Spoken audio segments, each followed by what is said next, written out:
আমার ভাইয়েরা, আমার বন্ধুগণ, আজকের আলোচনার বিষয় মালদ্বীপ।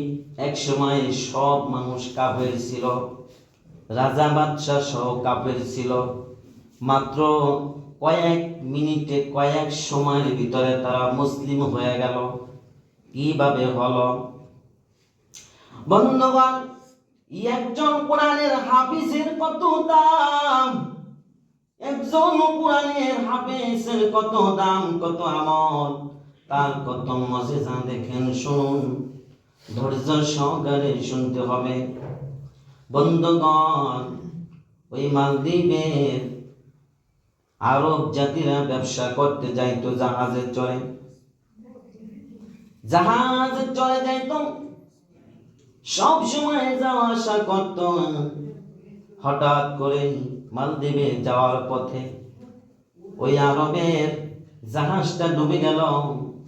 মাত্র কয়েকখানা কাঠ তক্তা ছিল, ওই তক্তা ধরে ভেসে ভেসে কষ্ট করে একজন কোরআনের হাফিজ তিনি ওই মালদ্বীপে পৌঁছে গেল। সুবহানাল্লাহ। নদীর মধ্যে, সাগরের মধ্যে কত কিছু থাকে, তার জীবন চলে যেতে পারত, আল্লাহ পাক তার কুদরতি নিজাম দ্বারা তিনি পৌঁছে দিয়েছেন। সুবহানাল্লাহ। ভাইয়েরা, বন্ধুগণ, ওই আরবিয়ান কোরআনের হাফেজ যুবক, তার অনেক আমল, এক পর্যায়ে তিনি একজন আল্লাহর ওলি। মালদ্বীপে উঠলো, উঠে দেখতেছে সকল মানুষের মন খারাপ। মনে করছে যে হয়তো ব্যবসা বাণিজ্য ভালো না, এই জন্য মন খারাপ সবার। ব্যবসা বাণিজ্য খারাপ হলে মন খারাপ হয় না? খারাপ থাকে যারা ব্যবসায়ী লোক, অনেক যদি লস হয় তখন তো তাদের মনটা খারাপ থাকে, স্বাভাবিক। ওই কোরআনের হাফেজ আরবিয়ান বলল, ভাই তোমাদের কি হয়েছে আজকে, কেমন কেমন দেখতেছি, আমি তো সব সময় আসি, তোমাদেরকে এভাবে তো দেখি না। তখন মালদ্বীপের ওই মানুষেরা, জনগণ বলল, ভাই তুমি জানো না, প্রতি বছর এই মালদ্বীপ থেকে একজন নারী, সুন্দরী রূপসী কুমোরী নারীকে এই সাগরের পাশে রাখা হয়। এখানে একটি ঘর আছে আলাদা, সে ঘরের মধ্যে রাখা হয়। এই ঘরের মধ্যে যখন রাখা হয়, আর এই মালদ্বীপ, এই সাগরের মধ্যে, দ্বীপের মধ্যে এখানে বড় বড় জিন আছে, দৈত্য আছে, এরা এসে ওই মেয়েটিকে খেয়ে ফেলে, ওই মেয়েটিকে নষ্ট করে, অনেক সময় মেরে ফেলে, অনেক সময় নিয়ে যায়, বহুত ক্ষয়ক্ষতি করে। এরকমের প্রতি বছর দিতে হয়। আমাদের জীবন, সবার জীবন বাঁচাতে হলে দিতে হবে একজনকে, একজনের প্রাণ ভিক্ষা ভাবে দিতে হয়। কিন্তু এই বছর বেশি আমাদের মন খারাপ, তার কারণ হইল এবছর, প্রতি বছর লটারি ধরা হয়, এবছর লটারির মধ্যে বেঁচে গেছে একজন কুমারী নারী। সে হলো এই দেশের রাজা, রাজার মেয়ে।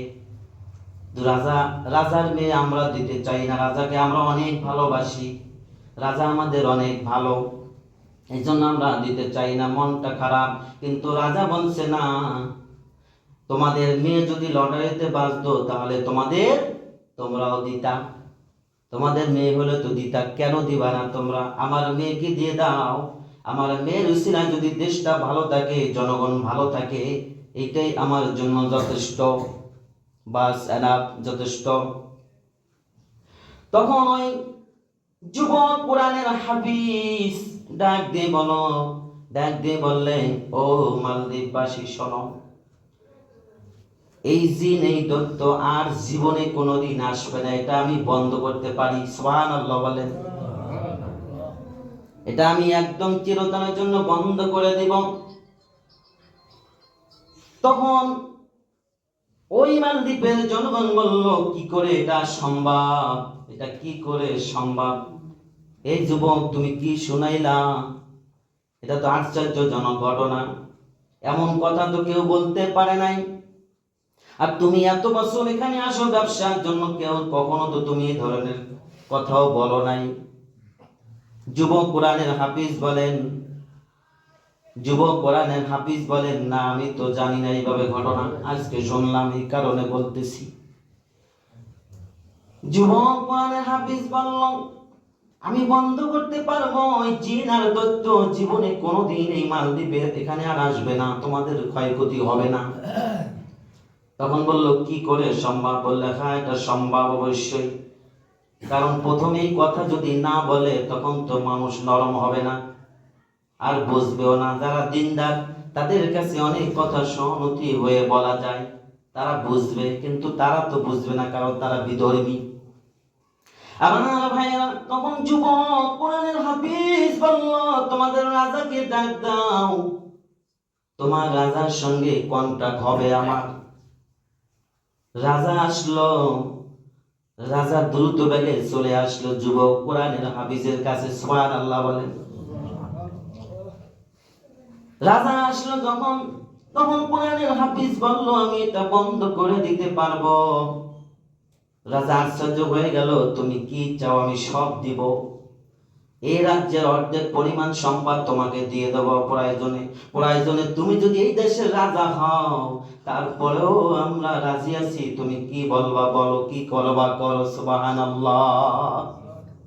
আমাদের জীবনগুলা বেঁচে থাক, রাজাই কথা বললেন। আমার ভাইয়েরা, যুবক বলল, আমার কিছু প্রয়োজন নাই, এই দুনিয়া আমার কিছু দরকার নাই, দরকার হইল একটাই, আমার শর্ত আছে, এই জিন জীবনে আর আসবে না। যদি না আসে, আশা যদি বন্ধ হয়ে যায়, তোমাদের এই দেশের, এই সমাজের, এই রাষ্ট্রের যুবতী নারী, কুমারী নারী আর খাবে না, এটা যদি বন্ধ হয়ে যায়, তখন শর্ত আছে, তোমরা যারা আছো সবাই রাজা সহ আমার ধর্ম, ইসলাম ধর্ম কালিমা পড়ে মুসলমান হয়ে যাবে। রাজি আছো কিনা? সুবহানাল্লাহ। সুন্দর একটি শর্ত লাগাইছে না? সুন্দর একটি শর্ত লাগাইছে। রাজা বলল, ঠিক আছে, কোনো সমস্যা নাই, তুমি যদি এই দৈত্য জিনটা বন্ধ করতে পারো, তাহলে আমরা সবাই, এই জাতি যারা আছি বিধর্মী, এই দেশে যারা আছি সবাই কালিমা পড়ে মুসলমান হয়ে যাব। এই যুবক বলল, ঠিক আছে, তোমরা যার যার জায়গায় চলে যাও, আর তোমরা ওই যেখানেই কুমোরের কাছে, কুমোরের যেখানে তোমার সুন্দরী রূপসী মেয়েকে রাখবে, ওই ঘরটা, ওই স্থানটার মধ্যে আমি থাকবো। তোমাদের কোনো মেয়ে, তোমার কোনো সন্তান ওখানে যাবে না, তোমরাও কাছে যাবে না, আমি ওখানে একা একা বসে থাকবো। ঠিক তাই আগামী দিন ওই টাইমে, যেই টাইমে দৈত্য জেন আসে, সাগরের মধ্যে বড় বড় জেন দৈত্য থাকে, এই যে জাহাজ তলিয়ে যায়, জাহাজ নিয়ে যায়, ডুবে যায়, এটা ওই জেনেরাই ঘটায়। জেন সাগরের তলদেশে থাকে, বিশাল বড় বড় জেন, এই জেনগুলা উপরে আসে না, এই জেনের ছাউ বাচ্চা যারা আছে, এরাই এই জমিনে আসে।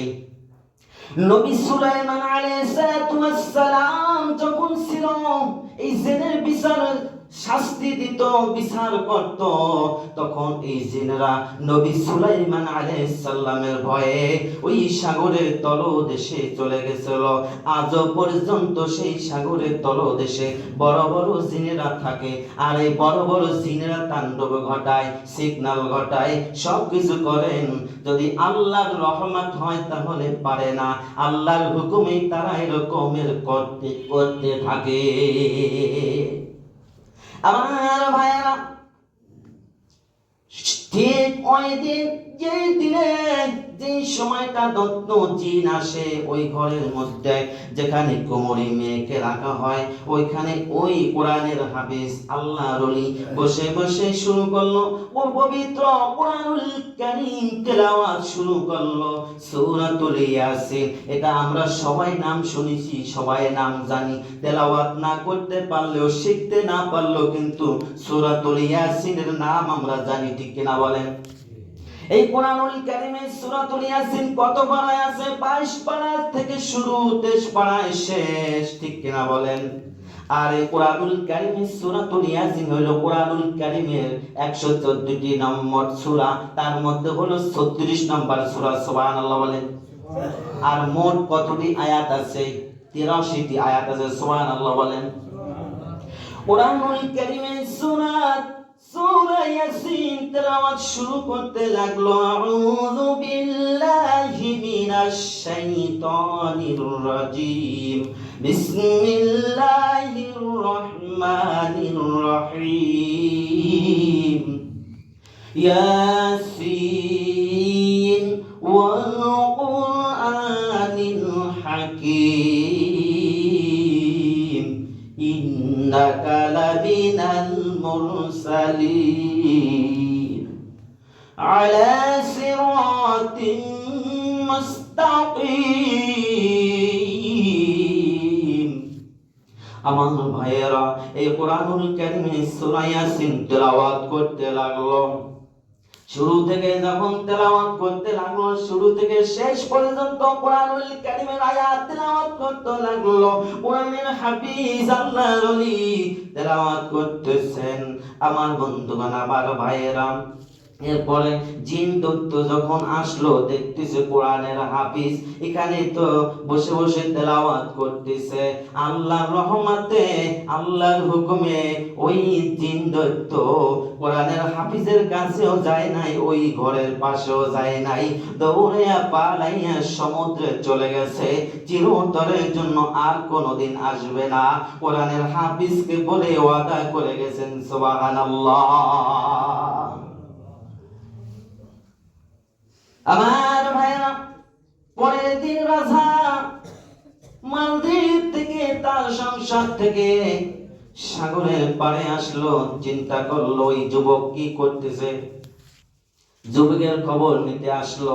যুবক মারা গেল নাকি, না জেনে নিয়ে গেল, না কি হইল, মনে একটা ভয় থাকে না, মানে একটা ভয় থাকে।